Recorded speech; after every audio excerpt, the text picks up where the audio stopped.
विश्वं दर्पणदृश्यमाननगरी तुल्यन्निजान्तर्गतं पश्यन्नात्मनि मायया बहिरिवोद्भूतै यथा निद्रया यः साक्षात् कुरुते प्रबोधसमये स्वात्मानमेवाद्वयं तस्मै श्रीगुरुमूर्तये नमः। श्रीदक्षिणामूर्तये बीजस्यान्तरिवाङ्कुरो जगदिदं प्राङ्निर्विकल्पं पुनः मायाकल्पितदेशकालकलना वैचित्रचित्रीकृतं मायावीव विजृम्भयत्यभिमः योगी वयस्वेच्छया तस्मै श्रीगुरुमूर्तये नमः। श्रीदक्षिणामूर्तये तस्मै श्रीगुरुमूर्तये नमः। श्रीदक्षिणामूर्तये। ॐ सहना भवतु सहनौ भुनक्तु सह वीर्यं करवावहै तेजस्विनावधीतमस्तु मा विद्विषावहै। ॐ शान्ति शान्ति शान्तिः। सदाशिवसमारम्भां शङ्कराचार्यमध्यमाम् अस्मदाचार्यपर्यन्तां वन्दे गुरुपरम्पराम्। यं ब्रह्मा वरुणेन्द्ररुद्रमरुतः स्तुन्वन्ति दिव्यैस्तवैः वेदैः साङ्गपदक्रमोपनिषदैः गायन्ति यं सामगाः। ध्यानावस्थिततद्गतेन मनसा पश्यन्ति यं योगिनः यस्यान्तं न विदुःसुरासुरगणाः। देवाय तस्मै देवाय तस्मै। So we saw in the morning what is emotional immaturity. Living is to grow. That's life. Living is to become mature. And maturity always goes with the contribution. So when a tree becomes mature, then it contributes in terms of giving fruits. Even a plant of roses, etc. If it is just a sapling, it cannot give you roses. It has to become mature. So human life also, family living is to grow well, emotional, but emotional growth means more of contribution. That's what yesterday I told you, right? When you contribute more than what you consume, you are a better adult. Right? Therefore, it is, and that is where ultimately the fulfillment in life comes. Yeah. Fulfillment in life comes because when you start contributing to the society, means your ego expands. You identify with someone, not just a family, but Vasudhaiva Kutumbakam. We also say all this. But anyway, so this life is to grow. Living is to grow, to become mature. Physically, you become mature, and that is taken care by nature's law. But emotional maturity, one has to initiate because the free will is given to you, choice is given to you. So it becomes our responsibility. And what helps in emotional growth, that also I told you, a certain very grand design is given by Shastra. Either you say those universal discipline which I talked in the morning as a Yama and Niyama, generally Patanjali Yoga Shastra talks about it. These are the two steps even in the Ashtanga Yoga. Yama, Niyama, Asana, Pranayama, Pratyahara, Dharana, Dhyana, Samadhi. So first two steps, there also is Yama and Niyama. Very wonderful. Sama and Dharma that we saw, which if you implement, to the extent you implement, you become mature. Because they are disciplines basically. And then we were also, we have to see now Vishesha Dharma. We call Varnashram Dharma, otherwise it is known as a Swadharma. That word is very popular.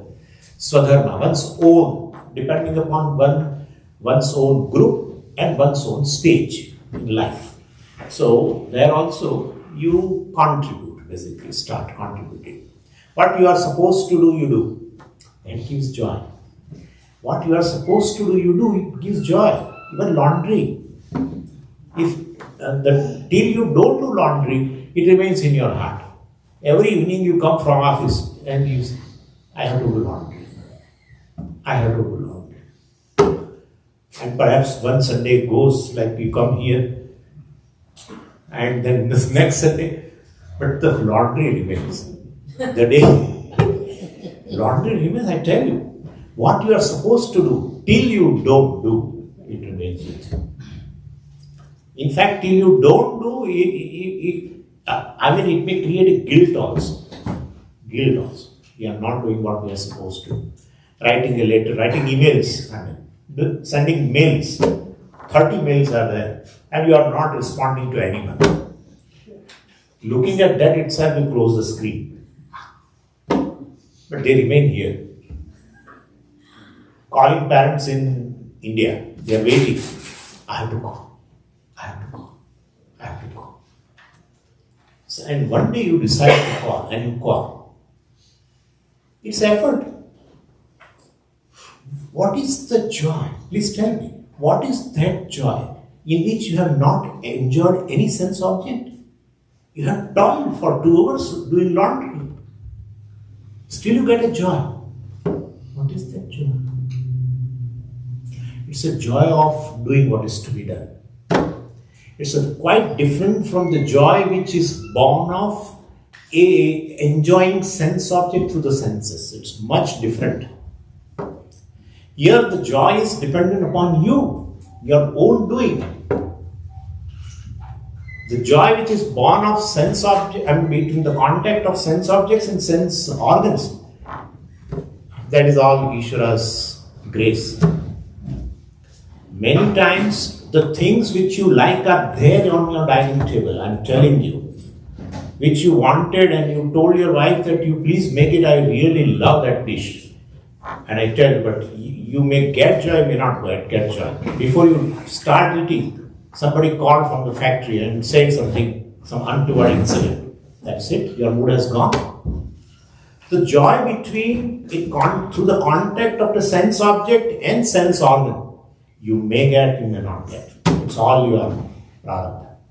But this is a joy which is based on your free will. You as though you have a more independence in getting joy. In dharma, this is called dharma. Purushartha, dharma purushartha is this. That was a kama purushartha, which I talked sense organs through the sense organs and sense object contact. That's a kama. That you may have, suppose your punya is there, then you get. Otherwise not. Going to a place like Hawaii and Bahamas, people literally, quarrel, and they happens between couples and all. It may happen.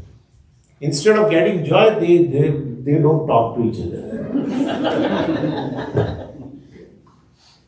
Going to a good place and it's all prarabdha. You cannot call it. You are not independent because it's all karma phala, which you may get it, you may not get it. But this is born of karma. Doing what is to be done. It's based on free will. So that's how dharma purushartha is always better compared to kama. Always we keep first the dharma artha kama. Anyway, so this is a joy born of doing swadharma here, based on my own varna and ashrama, etc. And in ashrama, if I talk to the 4 stages rapidly, we have less time. I have something more in agenda. Anyway, so brahmacharya ashrama, the first student's life. But what brahmacharya ashrama here? Brahmacharya does not mean here celibate, etc. So it is Veda Adhyaranartham Vratam Charati iti Brahmachari. So Veda is called Brahman, by the way. Word Brahman has a 4 meaning. One of the meaning of Brahma is Veda. Karma Brahmodbhavam Vitti Brahmakshara Samudbhavam, Bhagavan said in 3rd chapter. But Brahman means Brahmaji, but Brahman means our Brahman, Sachidanand Brahma. Brahma means Brahmana, and Brahma means Veda. 4 meanings are there. So basically, so brahmachari means one one commits oneself to the study of Veda. Even he's a grihastha. He's called brahmachari. You follow what I'm saying? So it's a student life.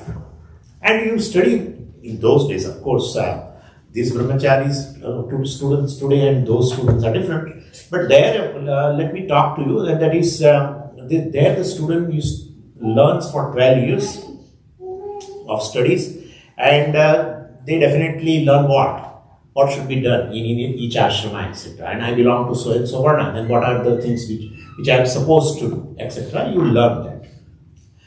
And they are called generally as a Vidhi Nishida. These are the things to be done, these are the things not to be done. You have to know both. And especially you take into account what Shastra says. You have a Shraddha here. So what Shastra says, you go accordingly. Whatever Veda likes, you like it. Yeah, that's a Vidhi. Veda says, do this. That's what I do. Veda says, don't do this. Means Veda doesn't like it. Veda means Ishvara. It's a speech of Ishvara only. So, Ishvara's Ragadvesha becomes your Ragadvesha. Then your own Ragadvesha will nullify. That's what we want.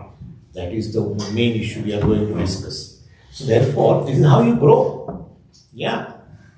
Even if you take in a married life also, if other persons, your spouse likes and dislikes become your likes and dislikes, wow, marriage will work. Yeah, that is the thing. That's how I said in morning. Married people have a tremendous potential to grow. Believe me, I'm not making this statement to make you happy, really. I'm telling you this. Because what you like, I will like. What you don't like, I will not like. Oh, I don't like to go to this movie. Okay, I also don't like. Then there is a question of a divorce in this. And the time will come when she will say, or he will say, either, what do you like? That thing only I will also like, This is how it is. Yeah. Marriage has to be made work properly. This is the way to make it work.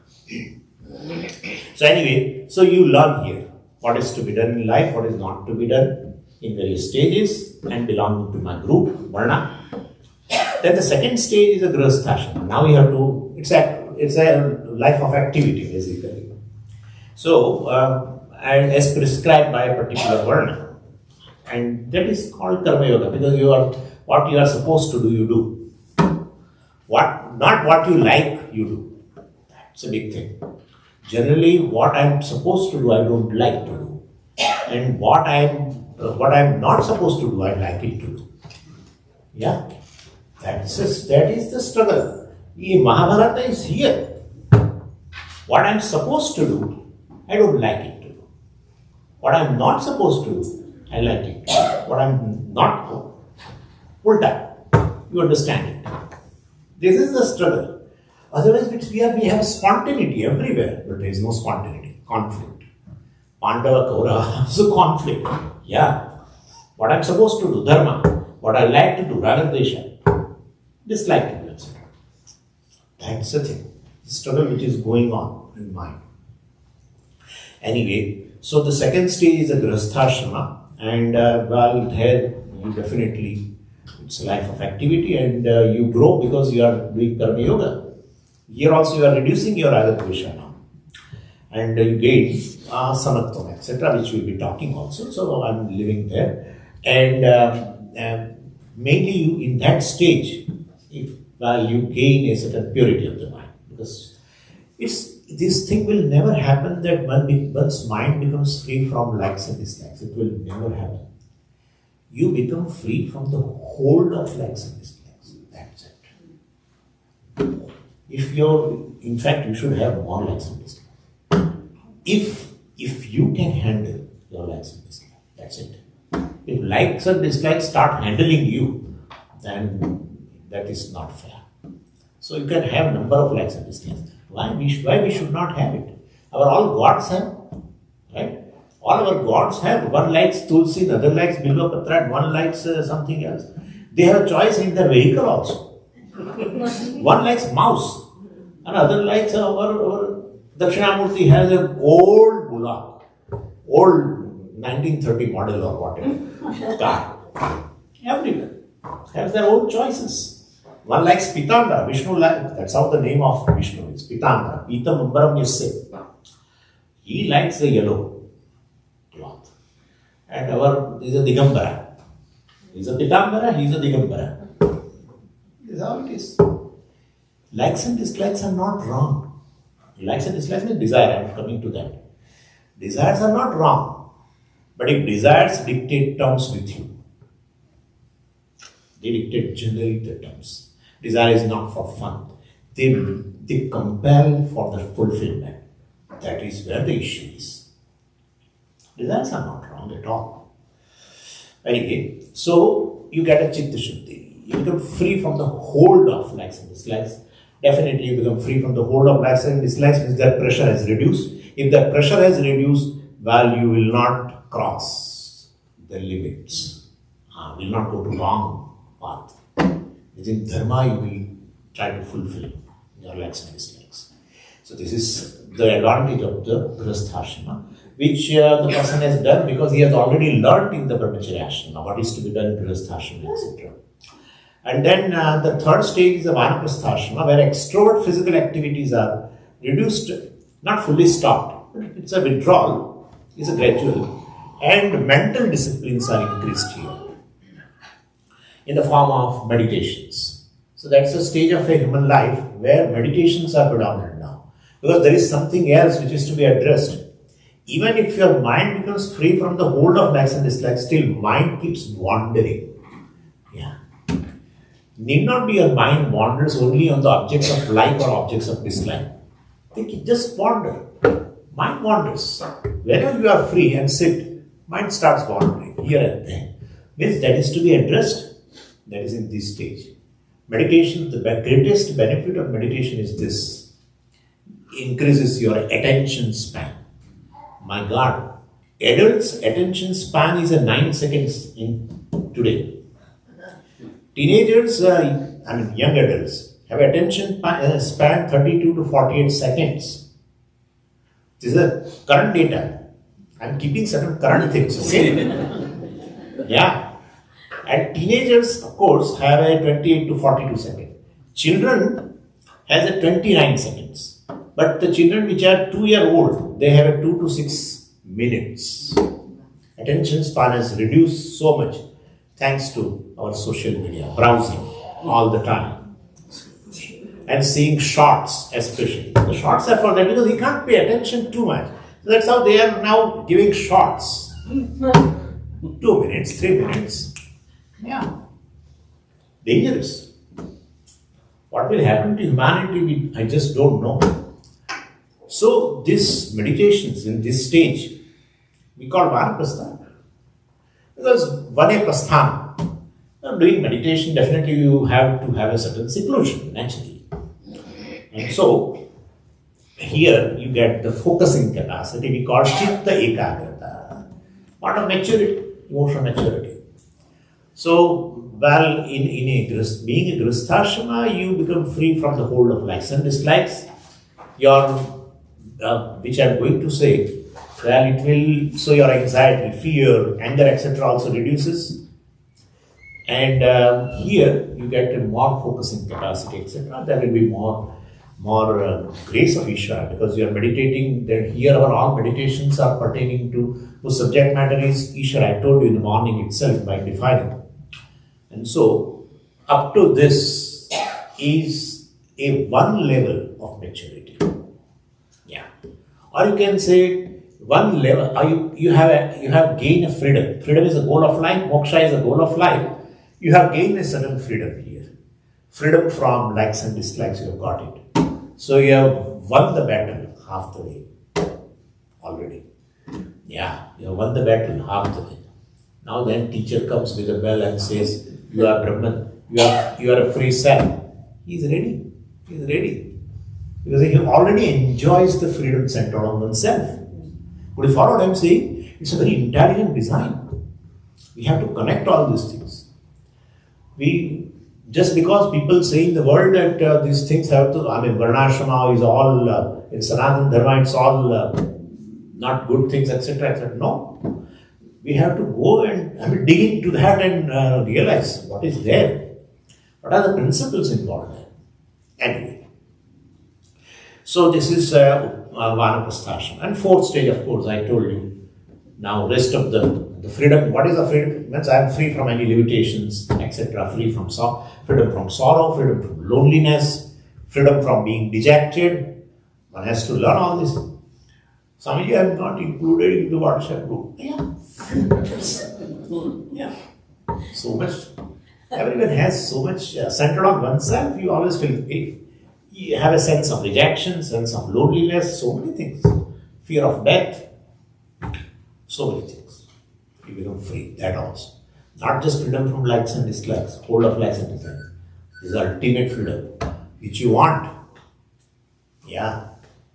So that is in the final stage, sannyasa. Sannyasa, don't worry about it, not wearing this. It's a commitment to knowledge. If you are prepared up to the third stage, you will have automatically enter into the fourth, in internal disposition, where your commitment is nowhere else, because you are already free from the hold of likes and dislikes.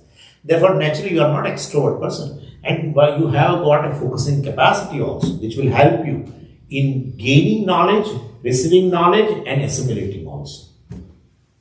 And therefore, the final stage is a sannyasa where one gains knowledge. That's a growth where I say I am whole. No more growth is required now.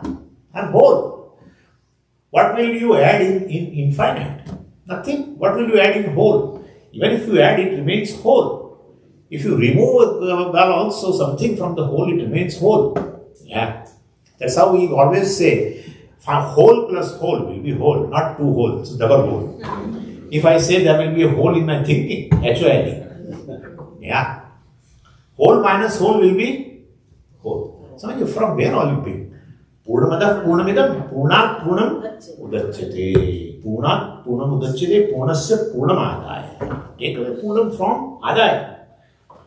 Take away Purnam from Purnam. Not zero. All this in mathematics. And therefore, well, now what is the growth for me? I say in Bhagavad Gita, it's a Jnana Lakshana. Need not you wear clothes. But your commitment risk in the rest of the life now is to the knowledge. Shravanam, Mananam, etc. Then you are sannyasi. That is why Bhagavan is interested, this type of sannyasa. Bhagavan was not interested in this type of sannyasa, formal sannyasa. That's how he did not allow even Arjuna to take. Yet he gave the knowledge and he desisted from taking formal sannyasa. That person wanted Bhikshacharyam Charanti. I want Bhiksha. This is the life of sannyasa. Wants to run away from Kurukshetra. No. Bhagavan says, no way. You are a Grihastha, I am a Grihastha, we both are Mahagrihastha. I have 6,000 wives, 16,000. You have 3 or 4, Arjuna. Both are Mahagrihastha. Remain Mahagrihastha and gain knowledge. Understand this. It's amazing. It has nothing to do with Swamiji. All this is good but you are a sannyasi. How can we gain the knowledge? Most of the people in a Vedanta Upanishad, there is a Vamsha. There is a lineage of teacher-student. In that lineage, 99% were Grihastha. 99. If you want to see, go and see in the Vedanta Upanishad, Vamsha Brahmana, in the end portion. Most of them are Grihastha. Bhagavan described Grihastha Jnani in the 4th chapter, Brahmarpanam, Brahmahavi, Brahmagno, Brahmanahutam. So much, 5th chapter. Therefore, sannyasa is an internal sannyasa. It's internal sannyasa. And this is ashrama scheme for growth. Varna scheme also is like this. Varna, I told you, it's a classification of the humanity, human beings, irrespective of their nation, their religion. But as I told you, it is based on a certain standpoint. Any classification is just done based on a certain standpoint, male, female. Even here, if you fill up the forms, they ask everything. What's your origin? Are you Asian, Hispanic, this, that, All these things they ask. So so there are ways of classification, and so here classification is done based on three things, but one is totally is obsolete. It is called a notorious our caste system, and that is by birth classification. One who is born in a Brahmana family is Brahmin, born in a Shudra family is Shudra. Bhagavan is not interested in that. Bhagavan has not talked also like that, the classification based on Janma. Bhagavan said, Chatur Varnyam Maya Sushtam Guna Karma Vibhagasha. In the fourth chapter, Bhagavan very clearly said, Chatur Varna. These four Varnas I have created from the beginning of this creation itself. So it's not that the India will have these four types of people. I mean, America also Brahmins are there, and I'm going to talk to that. And Muslims also have, Christians also will have. So then that classification cannot be based on Janma. In a certain family you are born and so you are Brahmana, etc. No. So I am also keeping away. The second type of, the second standpoint based for this classification is based on your character, disposition. And there are four groups here. One is, basically everything is made up of gunas. And therefore, everything is made up of sattva, rajas, tamas. Our mind also, we call it as a balina sattva. Means you made up of a sattva aspect of the five elements. But rajoguna also will be there, tamoguna will be there, and we know, we experience. We cannot experience guna, but its effect. When if tamoguna is there, you feel lazy, etc. And you feel sleepy, and we sleep also. So tamoguna is predominant at that time. When you get up in the morning, you are very fresh. When you are happy without any cause, means there is sattva. Sometimes you are happy, especially in the morning when you are fresh, you have got enough sleep, etc. And with a cup of tea or without a cup of tea, but you are a quiet person. You are a happy person for no reason. That's a sattva. So you experience that. A condition of your mind, you experience which is nothing but an effect of the sattva guna and rajoguna. Then you become active, etc. So mind basically has these three types of, mind is having these three gunas. And when tamoguna is predominant, backed by rajoguna and sattva-guna, the person is called Shuddha. Tamoguna is predominant. And the second number is rajoguna. And then third number is sattva-guna, TRS. We call it TRS. Could you follow? Yeah, TRS. TRS disposition is a Shuddha.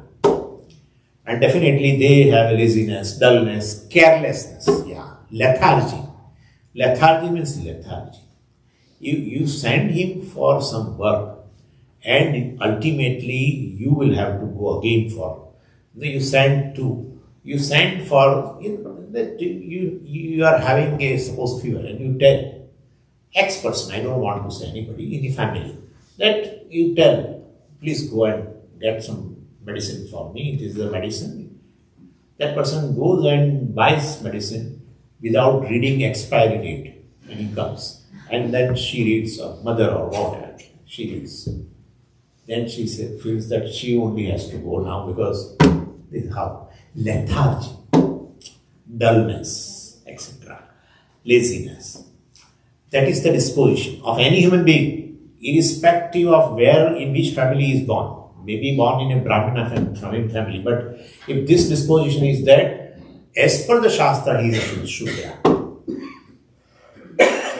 And we do find such type of people anywhere, in any continent, in any country, any place, you will find. Of any religion also, you find this. So, this is a Shudra with irrespective of nationality and religion. And then the Vaishya. They have a Rajoguna predominant, backed by Tamoguna, backed by Sattva-guna. Sattva-guna is last, called RTS. So that is the Vaishya. Means what? So they have Rajoguna predominant, means they are active, but backed by Tamoguna, means all their activity is self-centered. Me and my family, that's it. I don't care for anybody. Yeah. This is RTS, Vaishya. What will be their profession, I will tell you, but I'm just giving the disposition of these four groups. Then the third one is a Kshatriya. They are also have a Rajoguna predominant, but backed by Sattva. And then Tamoguna. RST is RST. So they are active, but backed by Sattva-guna. So they have a selfless activity, protecting the people, Kshatriya. Protecting the people, defense people, etc. I will come to that. So they are very active, but not all self-centered activity, selfless activity. And the last one is a Brahmana. That is, the Sattva is predominant. Rajoguna will be second, and the Tamoguna will be third. SRT. Okay? So SRT is a Brahmana. Yeah. And these people you find anywhere. You have not to judge others. But I'm just saying, all these four types of people are there. What will be now? That's one based on character standpoint, based on disposition standpoint. Bhagavan called it as a guna. Guna karma vibhagasha, Bhagavan said in 4th chapter. Chatur varnyam maya srishtam guna karma. Guna is this disposition. And then karma. Karma means occupation, your vocation, profession. Based on that, also you can classify. That's on another standpoint. What will be the occupation of Shudra as well? Service, helping others, service-related employment. They are generally the hands, legs, eyes, ears of the other three, because other three need help. Yeah. A research organization needs people who are working at the ground, at a ground level, at a grassroots level. Right? There are people, workers, etc. They need. Without them, they cannot function. And, so they help other three. Then what is Vaishya based on profession? Well, manufacturers, dealers, and traders, bankers, private financiers, wholesalers, etc. Agriculture, farming, stockholders, by the way, property-related business, etc. etc. And there are bad leaders also will come under this. Who will be bad leader? We don't want to brand right now. You will be caught anywhere else otherwise. So this is all Vaishya. I mean, they are active, and through that they participate in the society naturally.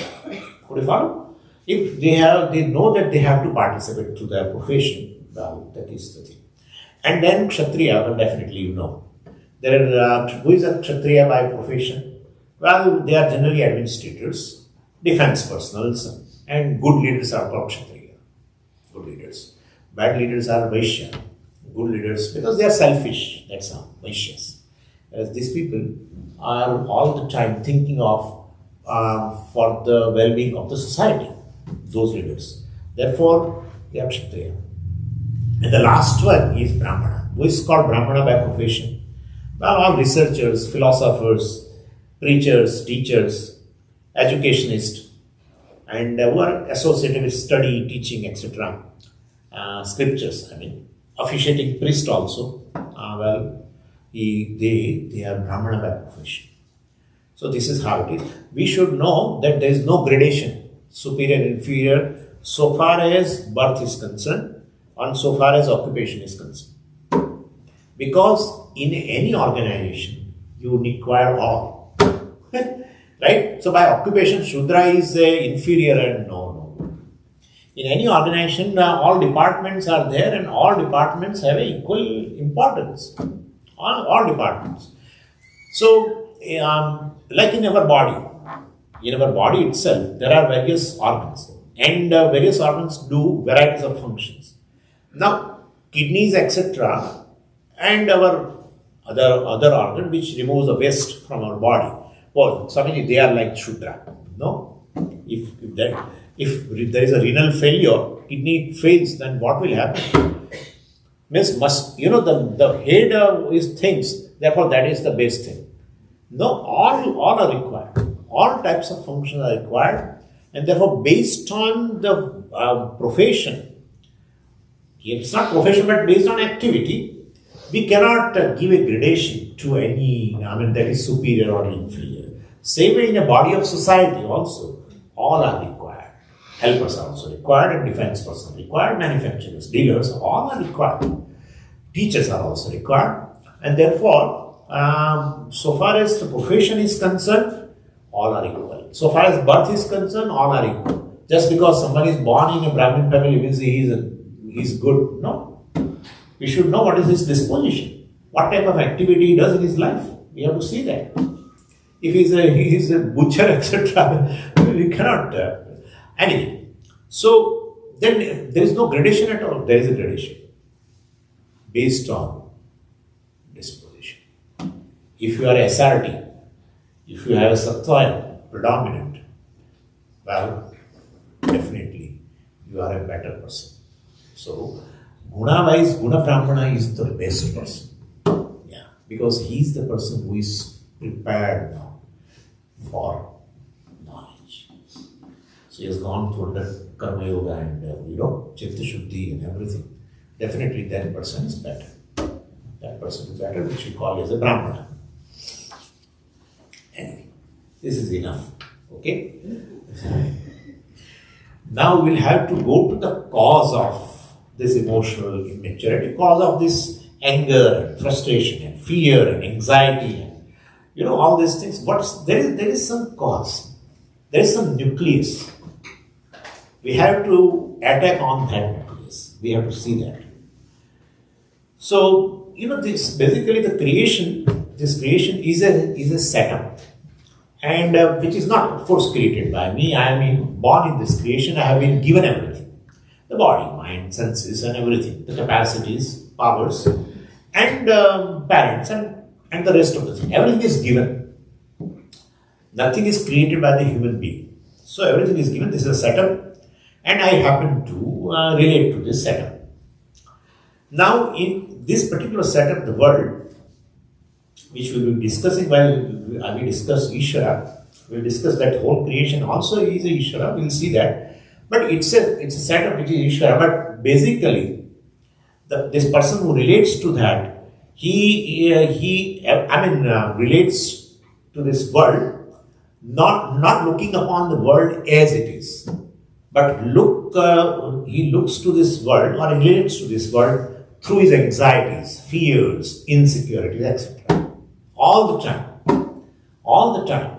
Even certain prejudices also.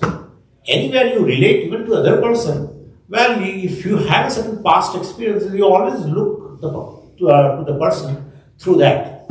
So you have a certain judgment about everything. Without judgment, you cannot relate. In fact, you feel vulnerable without judgment to relate to the world. So you all the time judge. And any judgment is always done in the buddhi, where all these things are already there, anxiety and fear and all these things are there. Certain pain, everything is there. So you look to this world or relate to this world through all this. Like wearing, the goggles kind of a thing, and which having a different colors. So anything, suppose a red and blue. So the whole thing, everything looks red and blue. Like that. And so one does not see more than one knows, and one's fears and anxiety definitely sets one perception of the world. Very nice thing is told by one professor of medicine when he took a introductory class in a first MBBS in India. So he said to the students that what your mind doesn't know, your eyes will not see. It's very true. So all the characteristic of a disease, if you don't know, and the patient is right there in front of you, and the all characteristic of the disease are very evident also, but since you don't know, that disease will elude you. Could you follow? You will not be able to recognize that particular disease. You will not be able to ascertain the disease. So this is how it is. So one doesn't see anything more than what one's mind basically allows one to see. And in Bhagavad Gita, we have a clear presentation of this individual perception of the world. We may feel that what is the source of ultimately anxiety, fear and everything? Well, so in Bhagavad Gita we have a clear presentation. And that is, due to which the perception is colored, etc., distorted. And they say there are only two things, Bhagavan says. These two things create everything, because of which the person is branded as emotionally immature also. That there is anxiety, naturally we call person is emotionally immature, anger, sadness, this is. But the center is this, nucleus is this, two things. One is raga, another is dvesha. And the psychological aspect of this spiritual person is presented in these two terms. So our psychology is different. Bhagavad Gita psychology and the psychology outside is very, very different. So here it is in terms of only raga and dvesha. What is raga and dvesha? I will define you. So I have a raga for an object when, raga means a like.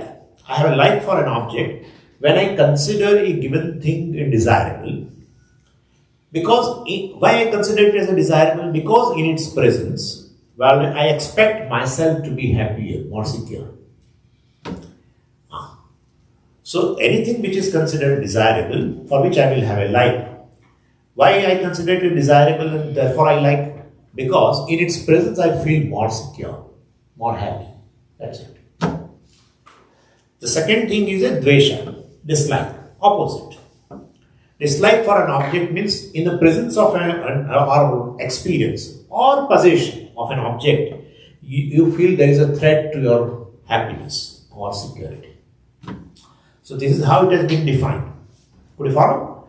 In presence of a thing or in experience of a thing or in a possession of a given thing, where you feel that there is a threat to your security or happiness, you will say it is undesirable. You will have a dislike, dvesha for it. This is raga and dvesha. And basically, raga and dvesha are nothing but desires only. Because I want to acquire a thing which is desirable. Right? Want to acquire, desire. I want to possess a thing. I want to protect a thing which is desirable. I'm already having it, but I want to protect it also. So this is the thing. Then on the other side, I want to avoid a thing which is undesirable. Or I want to get rid of a thing which is undesirable. That's also want, desire. So raga dveshas are desire. Raga dveshas are desire, basically. Anyway, so when there is a raga for a thing we want to acquire, which you don't have presently, and it could be if it is a place like a Bahamas, etc. Then it's a place where I want to reach. It's not want to acquire, but it's a place where I want to reach naturally. Because I have that's a place which is desirable for me. Anyway, so there are a number of things which I want to acquire. And there are a number of things which I want to retain. Yeah, they are in my possession, but I want to retain them. Because they are my source of security and joy.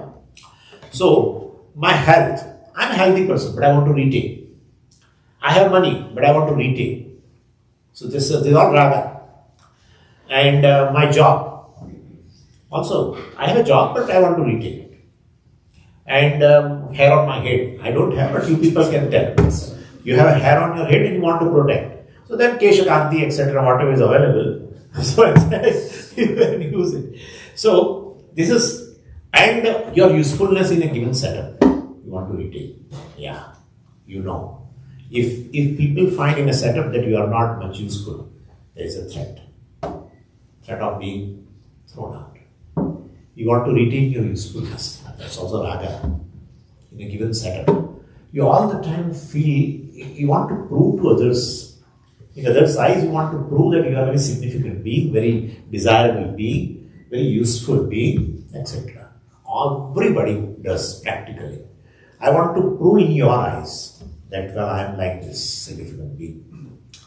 Anyway, so this is struggle because you want to retain. Things are there and they go in course of time. Anything goes in course of time. You want to hold on to that. It's all struggle. Certain things are not there and you want to acquire them. Struggle. Certain things are there and you want to retain them. Struggle. right? In retaining, oh my God, retaining relationship, my God, oh, Swamiji, you are free. We are tired. Sometimes you don't want to go to a given function because you want to attend a camp, and if you don't go, they will feel bad. And Swamiji, what can we do? And so we are sorry, we will not come to your camp. Retaining relationship, especially in Indian society, is a big issue. My God, very big issue. Parents have to also. I don't want to go into that. Anyway, so this is struggle. What we call as a samsara. This is the samsara. So person is put on the spin by one's own raga dvesha. Everything. That's how Bhagavan has not gone beyond this raga dvesha. Imagine the whole psychology in which is being studied in all universities. We say you keep it with you. Our psychology is enough. Taking care of it, it will make you a sane person. In fact, saint, it will make you a saint. That's how one calls one who is become free from the hold of likes and dislikes. One calls it as a Siddha Purusha. Yeah. Anyway, it's not that easy. We are discussing it's easy, but it's quite difficult to become free from the hold of that. It's little difficult. Yeah. Anyway, and one more thing in current society which we want to retain is our own weight. Suppose we have reduced the weight to a certain level, and now to maintain that weight. One person reduced, he is a Punjabi person and he is a comedian. You must have heard his name, Amit Tandon. And he for 3 months he worked and he could hardly reduce. Being Punjabi, they are fond of food. And he reduced 8 kgs. And he was so happy and he wanted to celebrate. And he did celebration in which within 15 days he regained. So you reduce the weight and to retain that. My God. It's a big issue. Anyway, so people work hard for that. I mean, struggle. Now, that's raga, dvesha. Certain things you want to avoid, but you cannot avoid. Headache. Back pain. So I'm just saying, one's own experience I'm saying. Whatever you do is it just comes. Once you get up in the morning and you get up with the back pain. You get up in the morning, you get up with the headache. So you want to avoid headache, it comes. You don't know, you want to avoid disease, it comes. Right? It comes. Therefore, we have a dvesha, undesirable things all. But so this is how, and certain things we want to get rid of also. What are the things? Well, we want to get rid of dirt. That's how we wash clothes. We wash clothes for what? To get rid of dirt. We clean garbage for what? To get rid of garbage. We clean floor for what? To get rid of dirt. That's it, dust. So certain things we do in order to get rid of. Because those things in our eyes, they are undesirable. Certain things we want to avoid because we know they are undesirable. Sometimes some people are undesirable. That's how they say we are coming. No, we are going this. Somebody says with a great enthusiasm, we are coming. We want to meet you. No, but we are going. Yeah. You want to avoid. This is life. Please tell me, more than this, a dimension of life. The person who has these likes and dislikes, and I'm going to say, well, those likes and dislikes basically, they compel you for their fulfillment. They have created so much pressure. So the person, this ignorant person, all the time struggles for fulfilling this too. That's it. This is the life of samsara. Anyway, so there is nothing wrong in having likes and dislikes, etc. And in fact, these likes and dislikes are acquired while growing up in a given environment. Certain likes and dislikes are there in a given place. Like the Malayalis are there, they love to cook everything in coconut. Coconut oil, coconut milk, coconut cream, whatever. They just love it. If you say that no, this is all undesirable and cook in groundnut oil, etc., they say forget it. So certain likes and dislikes come in through culture. Certain likes and dislikes which come enter in your life through religion. Being in a certain religion, if you are following certain religion, then you have certain likes and dislikes. Other religion have other types of. And then you are born in a certain family, definitely you will have a certain different type of likes and dislikes. Education also brings certain likes and dislikes. Anyway, so one picks up likes and dislikes without volition, without effort, and on one's part. And some of those likes and dislikes, have a binding status. Binding status. That binding status means you are bound by that for the fulfillment. That's the issue.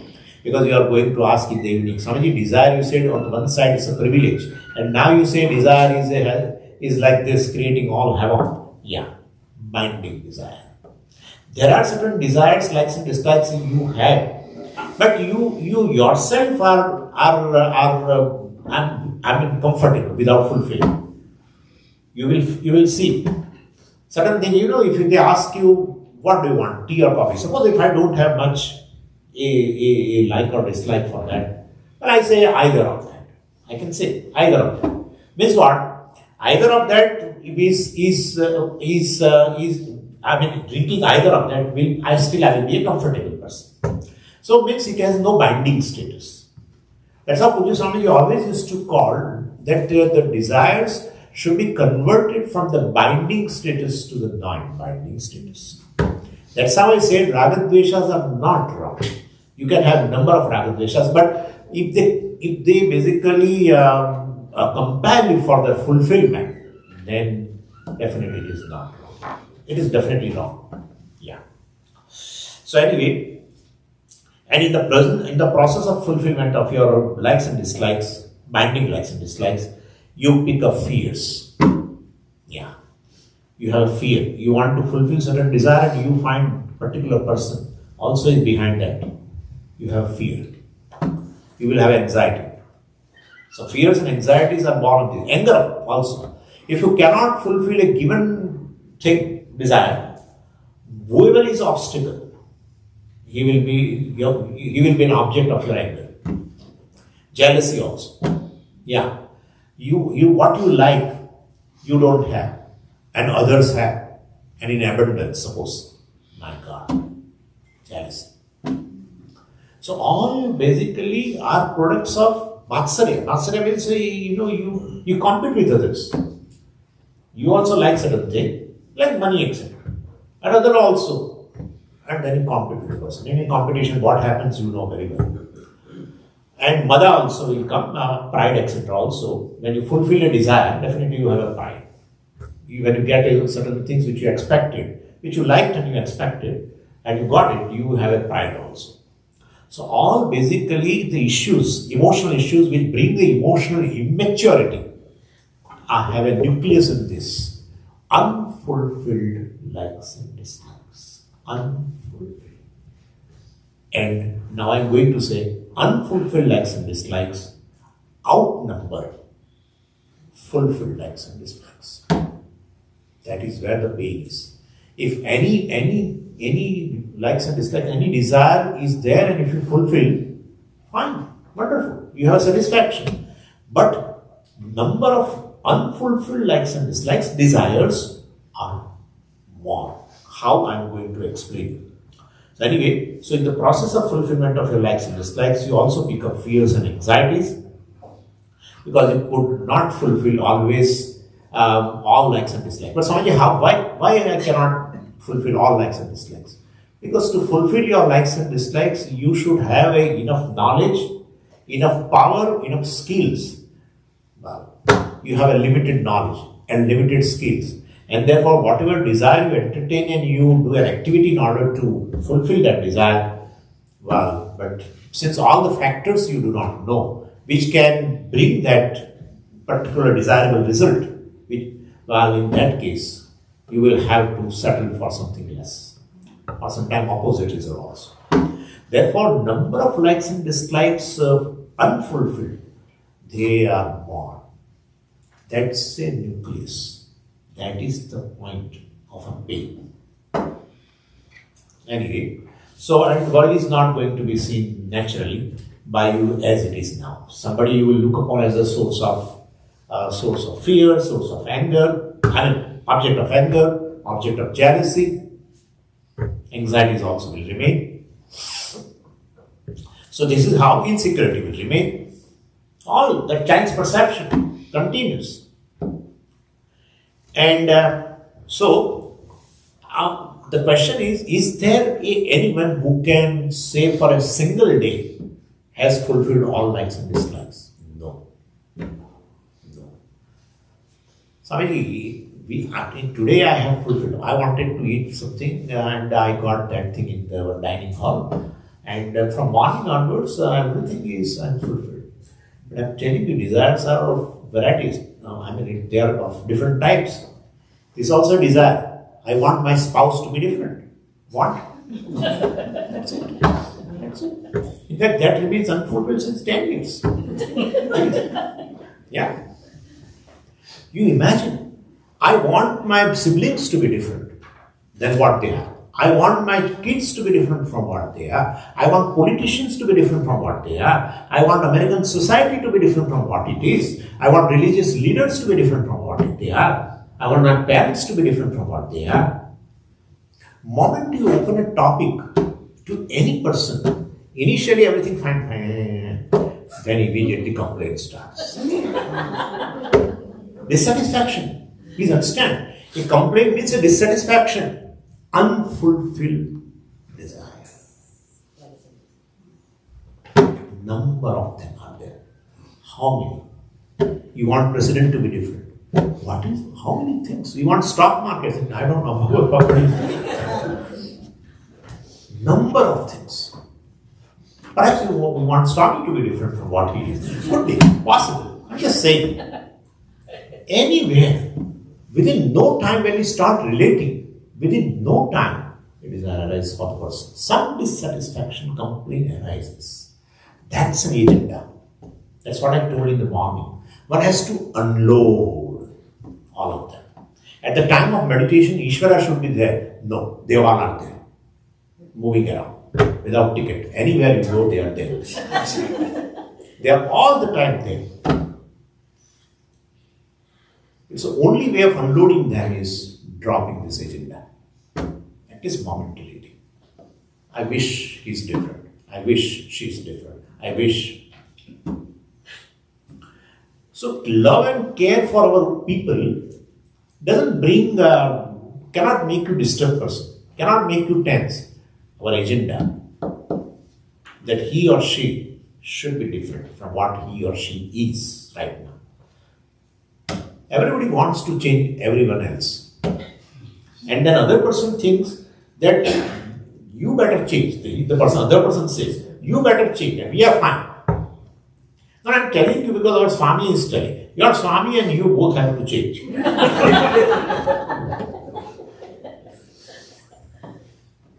If this one thing goes out, I'm literally requesting you, if this one thing goes out from your head, you will enjoy the world. And I'm going to show you, you do enjoy the world. Same world where you have complaint, you do enjoy. I will show you where. Only thing is, in that part of the world, you drop complaints. You drop complaints. And that part of the world becomes a source of joy.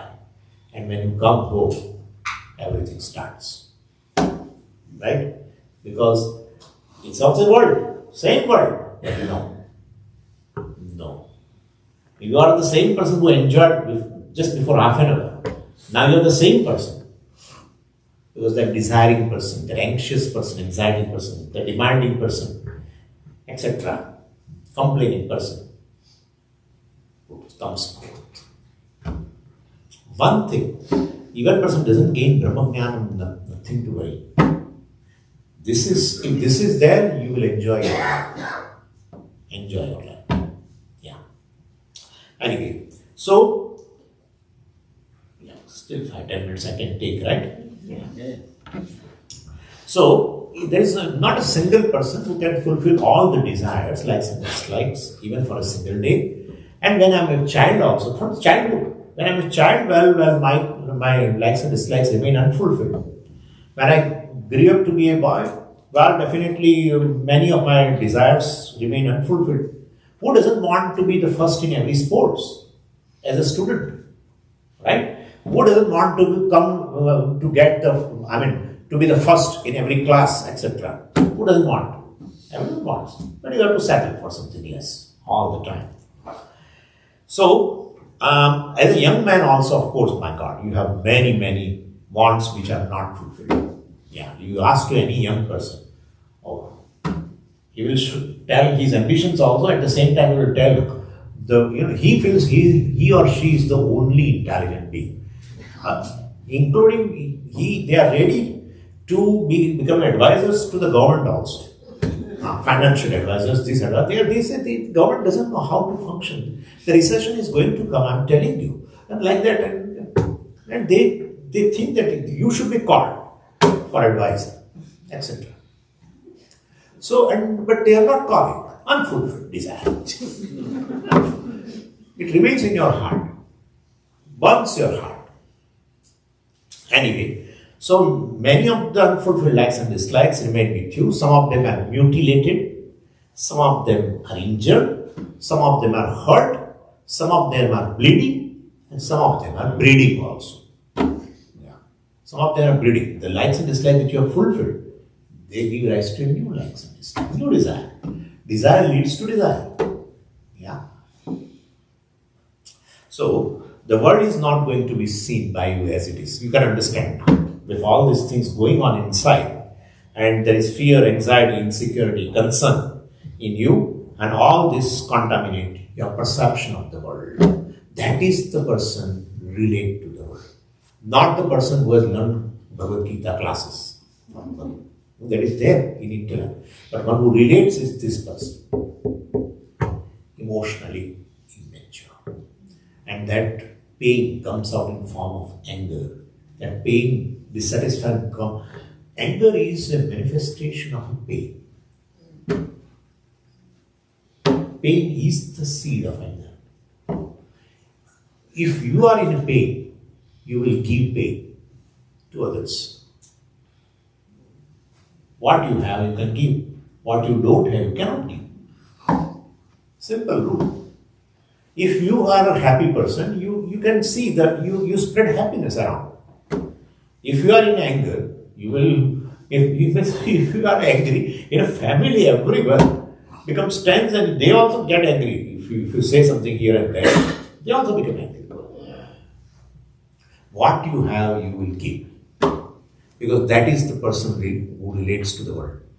And in world, it could be your parents, it could be spouse, it could be kids, it could be sibling, it could be neighbor, friend, anybody, employee.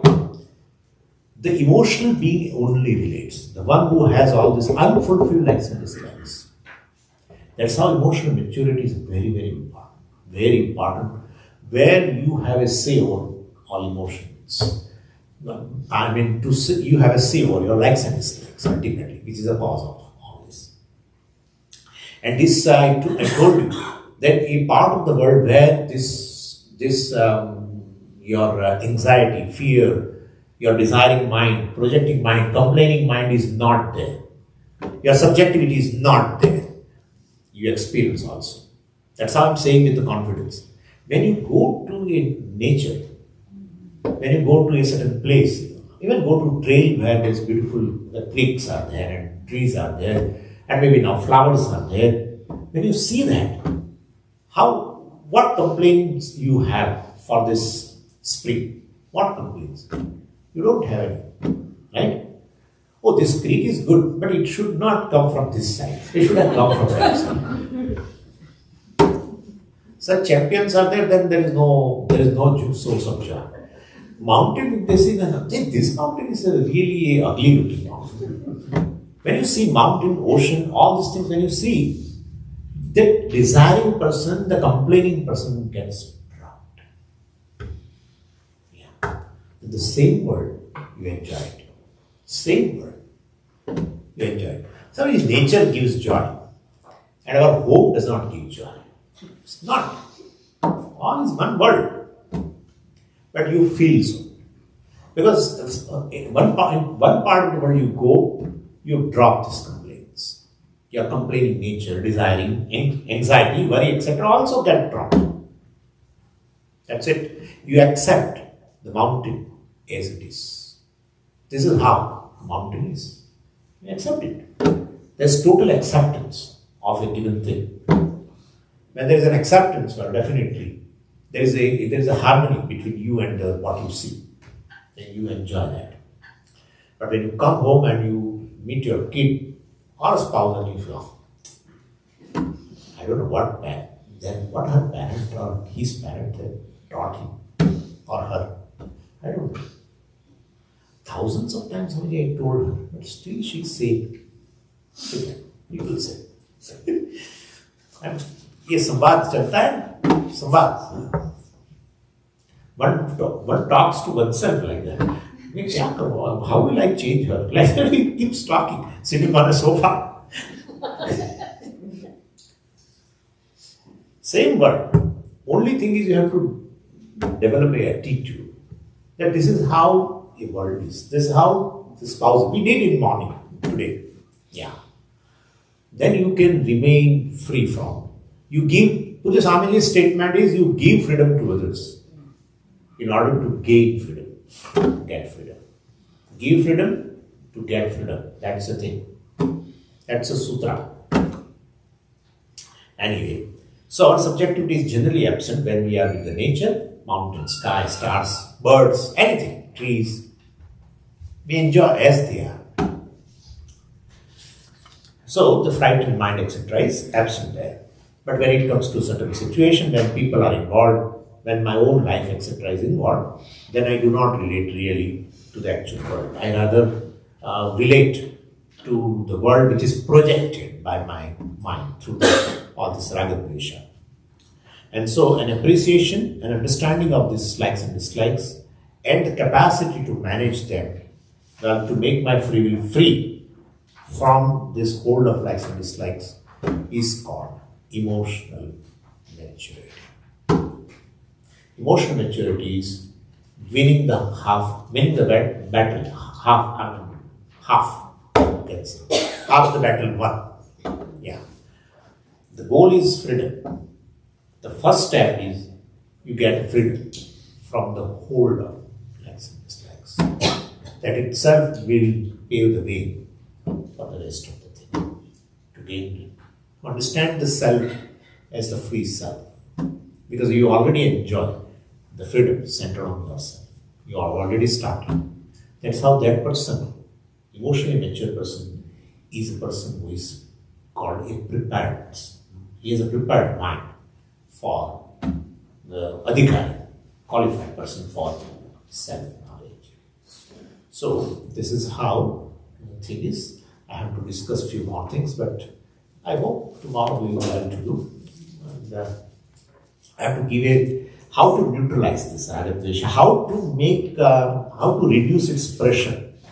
For that I have to discuss few points, and then that will be there.